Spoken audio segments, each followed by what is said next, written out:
super juicy pork cutlets, sizzled and charred with a lemongrass crust. How do we do it? Well, we're gonna find out. These are my Vietnamese style lemongrass pork cutlets. It smells so good.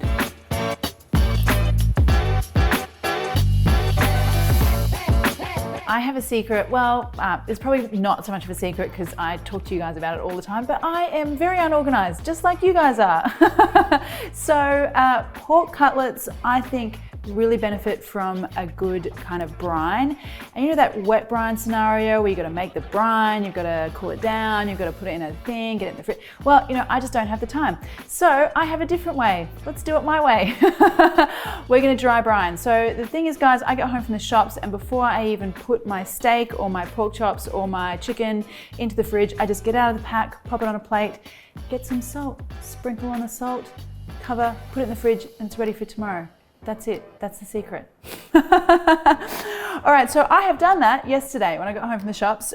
These are my pork cutlets. You can see they look juicy, like they're like, you know, there's liquidy salt there. That liquidy salt has gone right through all of that meat because it's had that time to sit and luxuriate in the salty goodness.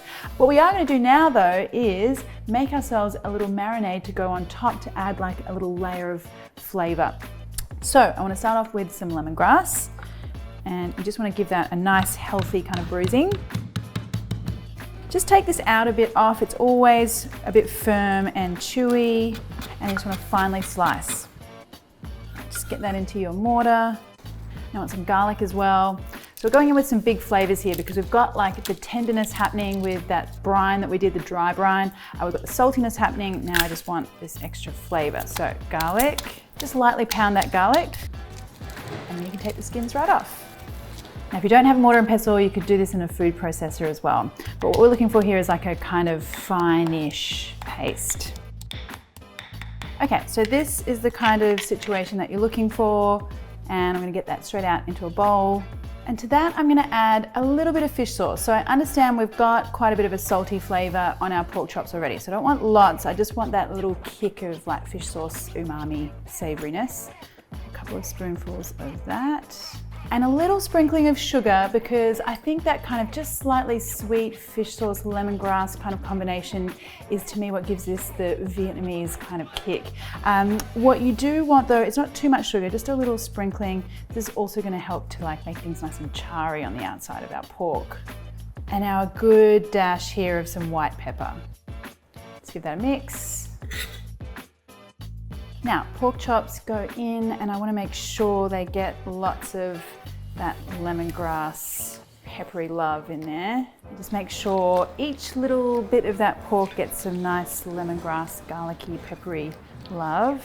All right, now that doesn't need long at all. I'm just going to leave those while I make our little dipping sauce. So just need some chopped chili. Now this one is just my classic like Vietnamese style sweet tangy kind of dressing that is a real keeper recipe for me. I use this as a salad dressing, a dipping sauce for Vietnamese spring rolls, a whole bunch of stuff, and it keeps really well in the fridge too. Okay, so some garlic, some sugar, some white vinegar, and some fish sauce.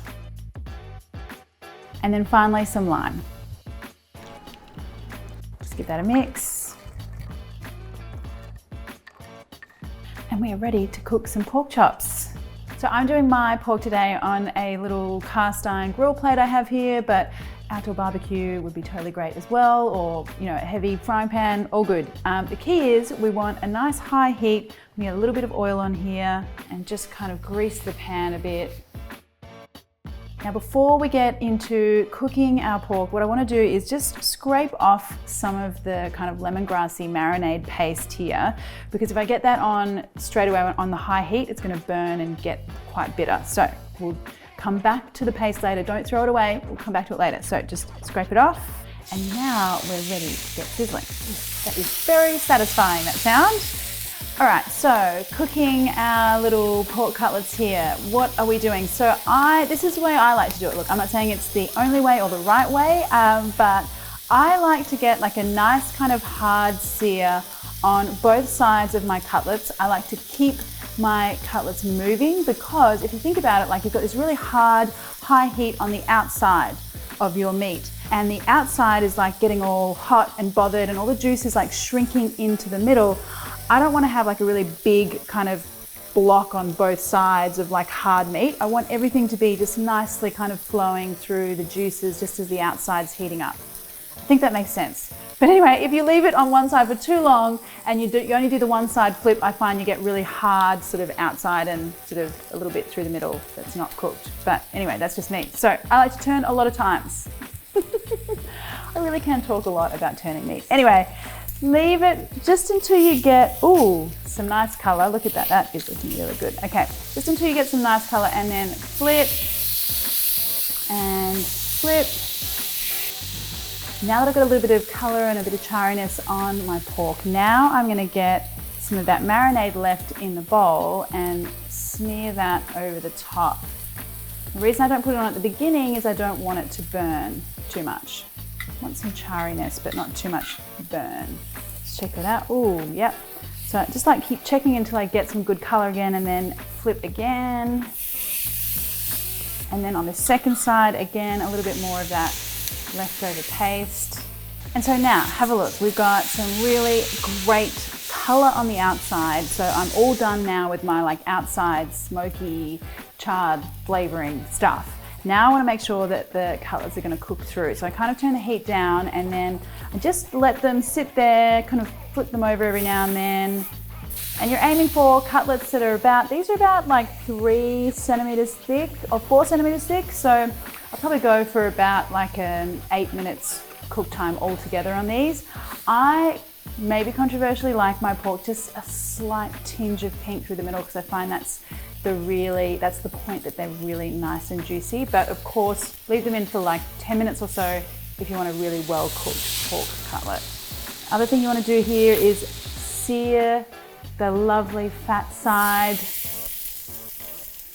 because that is going to give you some really good flavor.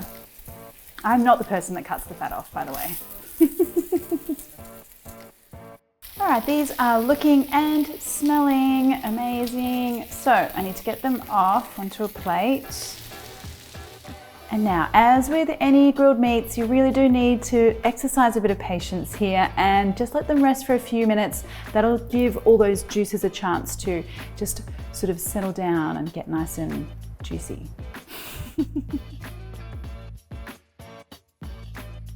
Now the moment of truth. Let's get slicing.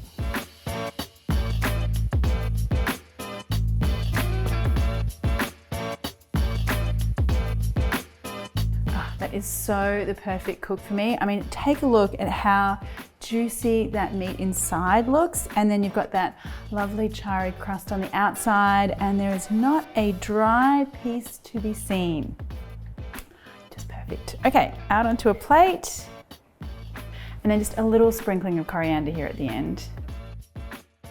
And there you go, friends. Pork cutlet, beautifully charred, but still juicy through the middle. Well, let's just make sure. I'll make sure it's juicy in the middle. You can tell I'm looking forward to doing this. Some sauce. It smells so good.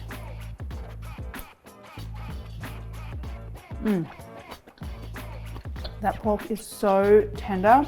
The flavor is huge. There is lemongrass. It's beautifully seasoned all the way through the meat, and you're not going to get that from just a quick marinade. You are only going to get that from like a nice good amount of time in the fridge with the salt, just like we did here. Ah, amazing. And then that sauce, epic. All of it.